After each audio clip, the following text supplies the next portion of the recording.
Alright, so boom, just a quick live, Instagram live.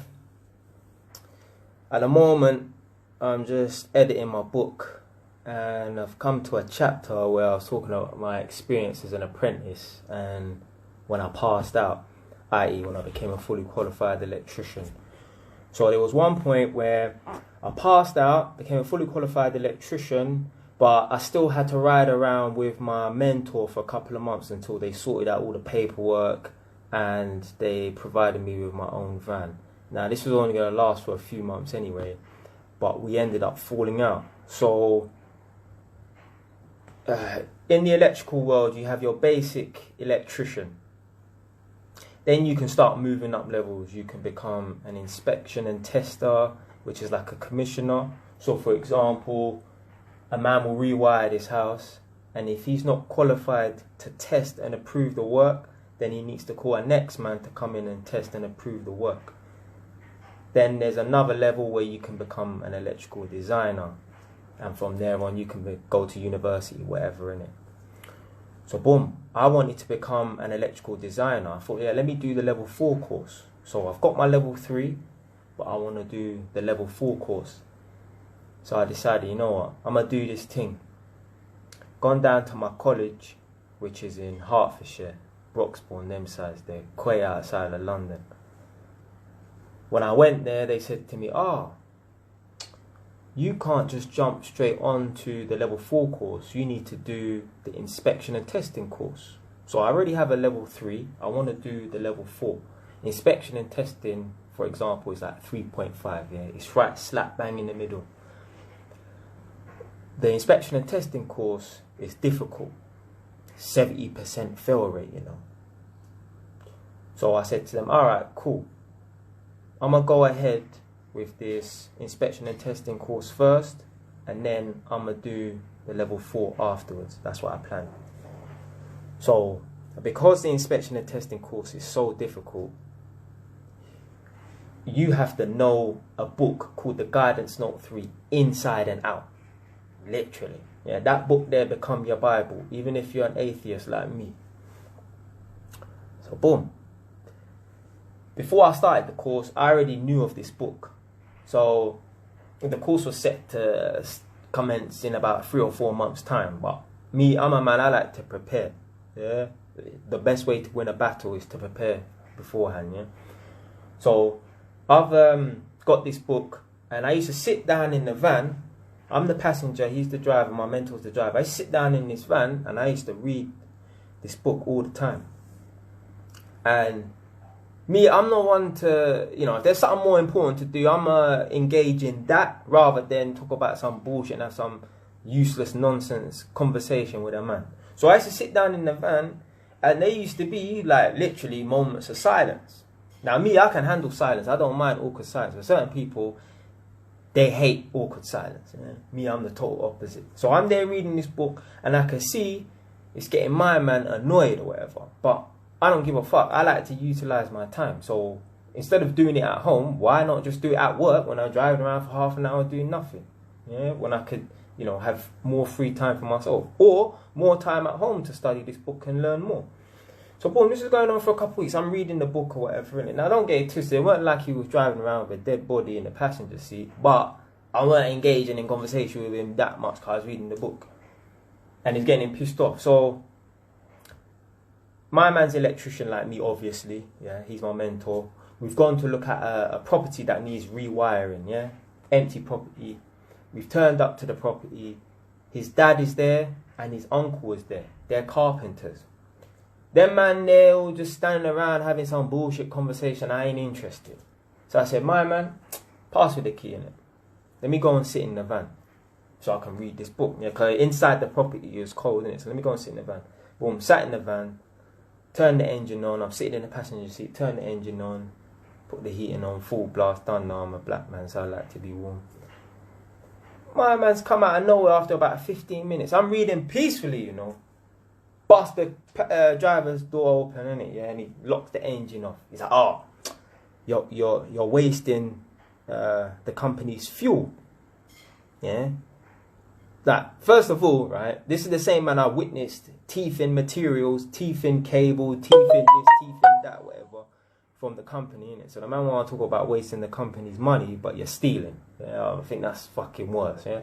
Anyway, takes the key out, boom, leaves me in the van. So I'm still reading this book. Still reading this book. I don't need to be in this in this property at this time. So I'm still reading this book, and then that must have been the final straw. Later on that evening, he was dropping me back to my house. Again, more silence. I'm reading this book, whatever. He's turned to me and he said, Jay, tomorrow I think you better bring your van in, your own car in. Yeah? Obviously, this time I was driving, innit? Yeah? You better bring your own car in and go to the office. So, funny enough, right? The day that happened, the next day, I got a contract through my letterbox, right? So when I returned, so the next day I got my car, went into the office. I said, my man don't want to work with me. We had a falling out, whatever. I'm a qualified electrician now. Technically, I don't need to work with him. You lot ain't got me a van, but I got my car. If you lot pay me fuel, then I'll drive around and do jobs in my car, which I was allowed to do. Innit? So they got me a permit, whatever, pay me for my fuel. So I started working by myself. The issue he had with it, right, was this inspection and testing course is really difficult, and most of the electricians in my team, like on the workforce, whatever, they weren't qualified to this degree. Most of them just scraped through and just about became electricians. So most of them, they weren't qualified to this degree. So if I became an inspector and tester, which I am now, I would have been qualified, more qualified than most of the man them in the workforce, including him. There's a famous saying, the apprentice becomes the master. I would have learned stuff on this course, well, I did learn stuff on this course, that would have far exceeded his knowledge. And he didn't like that. He actually told me, whilst we were in the van, why you want to do this course for? Obviously, he's a white man, so he don't talk like that, but yeah. Why you want to do this course for? At this workplace, you don't need that degree of knowledge. So what's the point? See, he got a small mind. He thinks that, because there's certain man out here, right? In their mind, they just feel like, oh, this is a nice cushy job. I got my own work van. I don't need to pay for fuel or whatever in it. I love my workplace. I'm used to this. I'm going to die at this workplace. Now, they might not say that, but literally they plan to work there for the rest of their life. Well, you're planning to die there, innit? Yeah, let's not play no games. So, in his mind, he's expecting to work there for the rest of his life. So, if you're expecting to work somewhere for the rest of your life, why get qualified? What's the point? Because you don't need it here. But me, I don't feel like that. I think outside the box. So, but me had a problem with that, whatever, and it fell out, whatever. When I used to work at that workplace, Homes Haringey, I was able to save £1,000 a month. So, not every month's the same. Certain time car breakdown, bike breakdown, whatever. Certain time man make more money on the side or make extra money on the side because obviously I'm doing private work, I'm an electrician. But let's just say in a year, without a doubt, I'll save 10 grand. So in 2 years, that's 20 grand, yeah? Give or take, yeah? 20 grand, boom. After I left that workplace, I got fired from there. After I left that workplace, a couple of years later, I worked at one workplace for 4 months, but I killed myself. I worked there every Ross Clark day for 4.5 months straight. Every day. Every day. Like, it was coming like Groundhog Day. Literally. Get up. Edmonton Green Station. Jump on the train. Get off at Seven Sisters. Yeah, walk down the underground. Boom, Victoria Line. Bam. Holborn. Every day, that was, obviously I used to interchange and get on the Piccadilly line, whatever. But every day, that was the thing. At this workplace, in the 4.5 months straight that I worked, No word of a lie. I was generating 10 grand a month, taking home 8. But remember, I'm working there every day. 12 hours Monday to Friday. Saturday and Sunday doing a 9-hour shift at time and a half on Saturday, double time Sunday. So averagely I was earning £360 a day. Anyway, over that 4.5 month period, I saved 25 grand. In 4.5 months. In 4.5 months, I did what it would have took me 2 years to do. Just take that in. What I achieved in 4.5 months, I killed myself. Don't get it twisted. What I achieved in 4.5 months, it would have took me 2 years to do if I remained at that workplace. You got to broaden your horizons. Yeah, this is people's problem. They get too comfortable. Nah. The worst thing you could do in this world is get too comfortable. When that happens, you stay stagnant. When that happens, you don't progress. You don't achieve nothing. 4.5 months, you know. I achieved the same, well, I achieved a little bit more in 4.5 months than 2 years. Anyway, in life, you're going to have people, they're always going to put red tape on your ambitions, red tape on your ideas. For example, you could think about getting into property development. You know what? When you're watching this, next time you're in a room full of people, or just text a few people. Do it right now. On WhatsApp, text a few of your friends. Talk about, I'm thinking about getting into property development. What do you think? I guarantee you, if you tell people about getting into property development, they would say, oh, that's nice. Or, more than likely, they will give it some red tape. I.e., you know what? Yeah, you can lose out on a lot of money, you know. I know someone, they went bust over it. It could be home renovations. Oh, yeah, I know someone, a builder ripped them off. A builder ripped them off, you know. You could want to start buying and selling cars. I know a man who buys and sells cars. He ain't making no money from it like that. But I told him that I wanted to buy and sell cars. And the first thing he said to me is, you don't really want to get into that. Oh, it's difficult to get trade insurance. It's difficult to get trade plates. But I got trade insurance. I got fucking trade plates. This is the mentality of people. Red tape, red tape, red tape. In the electrical field, we have a thing called the NIC EIC. It's the equivalent of, in the gas field, you have a gas safe and corgi, whatever. We have the NIC EIC. Everyone's saying, oh, it's hard, it's hard, it's hard. Yeah, it's hard. But you know what? I got it. A man's phoned me a few months ago. I remember I was tiling the floor in my house. A man's phoned me and he was saying, yeah, I'm looking to do my NIC EIC. But a lot of people telling me it's difficult. How hard is it? I said, listen, yeah, it is difficult, but don't listen to those people. He told me people were telling him, don't bother to do it. Don't bother. It's too difficult. I failed or whatever. I told him, listen, don't listen to none of that. Yeah, it's difficult, but it's achievable. I've done it. I ain't special. I ain't no superior than anyone, but I've done it. Don't listen to these people, man.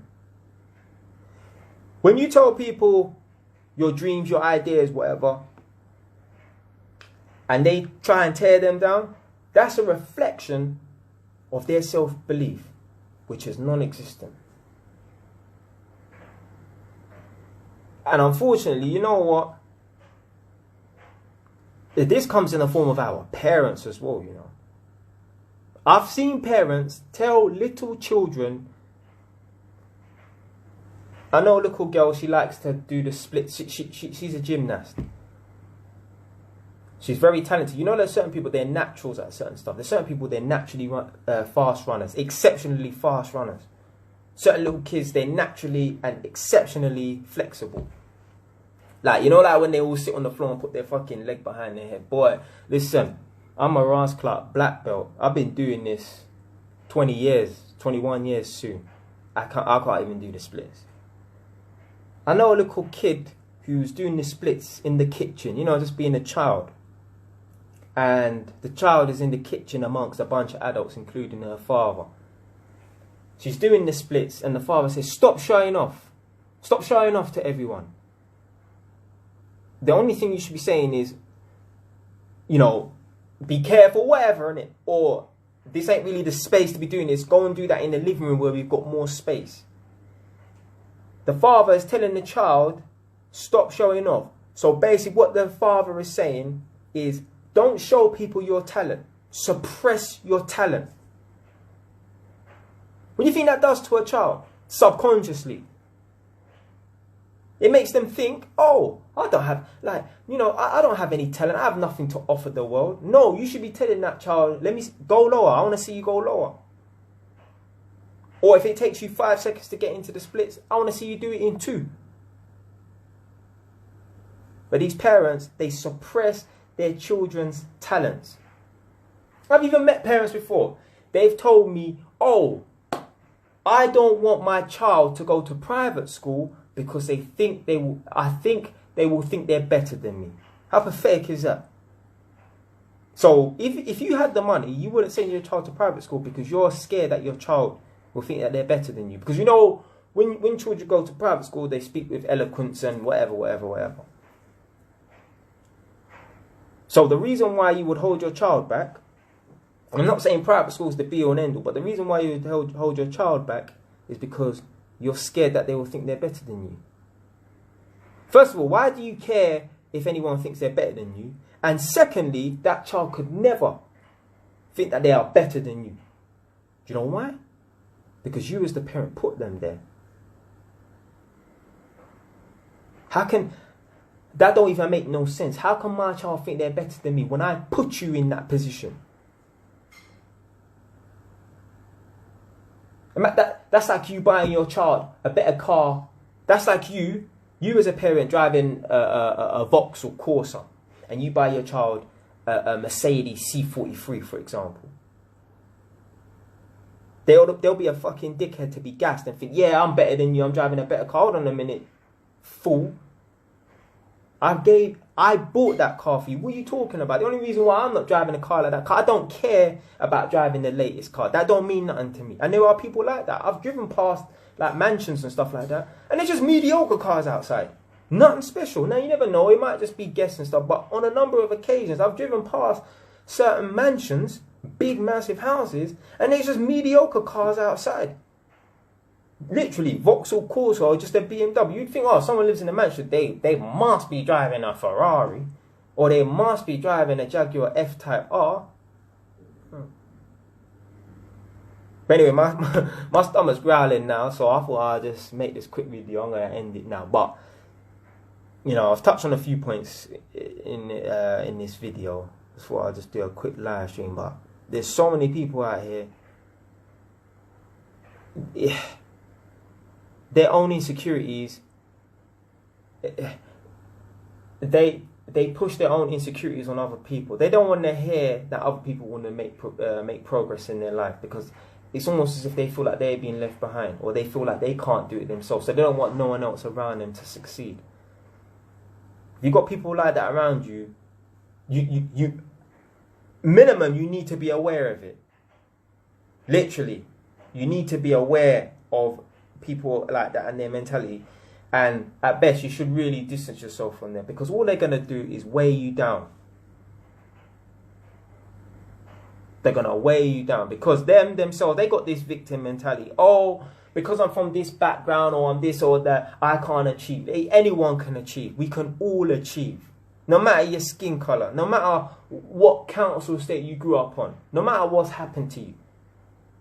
You got good mental or good physical health, there's no excuse to fail. Get educated. Get a job. Whilst you're in that job, look at starting your own business. Whether it's in that field or doing something else. Save your money. Make sacrifice. You can buy a property. You can buy 2 properties. You can have this, you can have that. But you have to believe it. You're not a victim. Everyone and anyone can achieve. I'm out. Jay Wise, stay wise.